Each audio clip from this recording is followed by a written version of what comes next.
The gardening ব্লুপ্রিন্টের পক্ষ থেকে সমস্ত বাগানি বন্ধুদের জানাই স্বাগত। বন্ধুরা, আমরা ড্রাগন গাছে বছরে দুবার ভারী খাবার দিই। একটা হচ্ছে ফল শেষ হয়ে যায় যখন নভেম্বর মাসে, আর একটা ফল আসার আগে ফেব্রুয়ারি মাসে। এরপর সারা বছরই আমাদেরকে লিকুইড খাবার দিতে হয়। কিন্তু এখন এই মুহূর্তে মার্চ মাসে আমাদের কী করণীয়? যারা ফল একটু তাড়াতাড়ি নিতে চাইছেন, এপ্রিল মাসের প্রথমের দিকেই, তাদেরকে একরকম পরিচর্যা করতে হবে।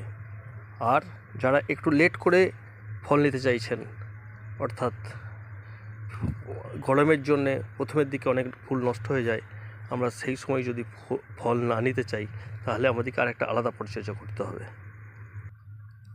দুরকম পরিচর্যা হচ্ছে, যারা সকাল করে ফল নিতে চাইছেন তাদেরকে এখন গাছের গোড়ায় দিতে হবে এনপিকে, নাইট্রোজেন, ফসফেট, পটাশ। এই তিনটের মধ্যে একটাকে বাদ দিয়ে দিতে হবে, এনটাকে বাদ দিয়ে দিতে হবে, অর্থাৎ নাইট্রোজেন একদমই বাদ দিয়ে দিতে হবে, ফসফেট আর পটাশ চালিয়ে যেতে হবে। ফসফেটের মধ্যে যারা হাড় গুঁড়ো দিয়ে রেখেছেন তাদেরকে আর ফসফেট না দিলেও চলবে, শুধু পটাশিয়াম জাতীয় খাবার দিতে হবে।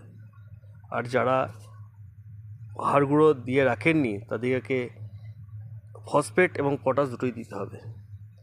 যারা ফসফেট হাড় গুঁড়ো দিয়ে রাখেননি তারা এই সময়ে একটা এনপিকে 0-52-34, এই 0-52-34-এ নাইট্রোজেনটা 0 আছে, ফসফেট আছে 52%, 34% আছে পটাশ।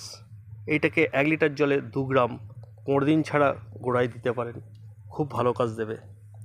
আর তার সঙ্গে তারই মাঝে 15 দিন ছাড়া 0-0-50, তাতে 0% মানে নাইট্রোজেন নেই, ফসফেট নেই, শুধু পটাশ আছে 50%, পটাশ সলেবল। সেই 0-0-50টা 1 লিটার জলে 2 গ্রাম দিয়ে গোড়ায় দিতে পারেন, বা মাঝে মধ্যে স্প্রেও করতে পারেন, খুব ভালো কাজ দেবে। আর যারা ফলটা একটু দেরি করে নিতে চাইছেন, যে প্রথমের দিকে নেব না, তারা নাইট্রোজেনটা চালিয়ে যান।